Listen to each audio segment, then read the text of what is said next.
We're going to talk about the brain science behind creativity and innovation at work.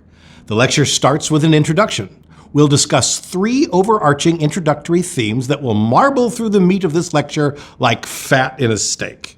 Here's the first overarching theme. It doesn't have to do with successful innovation, but with what some people erroneously call its evil twin, unsuccessful innovation. In other words, failure.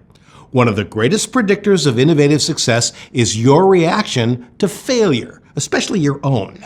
That's the first theme. The second overarching theme concerns a healthy dose of skepticism. You might be surprised by this, but if you ask a working brain scientist what innovation is, you'll bite immediately into an annoying piece of intellectual gristle. I think I can speak for nearly all of us. We have no idea what creativity is.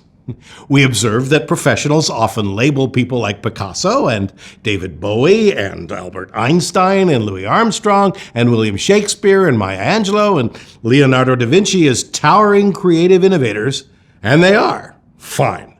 But are all these Everest-sized geniuses using one overarching trait in their brains as they made their contributions?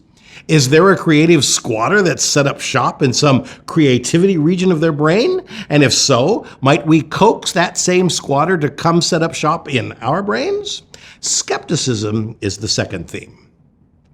The third theme has to do with something more positive. We've made attempts to do some science in the area. We've attempted to discern patterns in the thick, rich fog of creativity, and we've come up with a few theories. Some ideas have proven to be quite useful. We're going to talk about 2 of them. A concept called cognitive disinhibition, and B, the ideas behind convergent, divergent thinking. To do all that, we'll divide this lecture into 4 parts, roughly along the lines of certain professionals and researchers that have come up with those theories.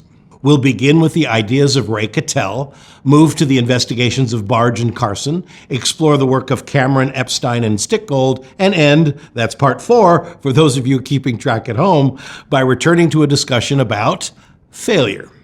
So, if you think you're ready to begin as we attempt to think outside the box by looking inside the neuron, let's get started. There's a lot to chew on here, and happily, not all of it's gristle.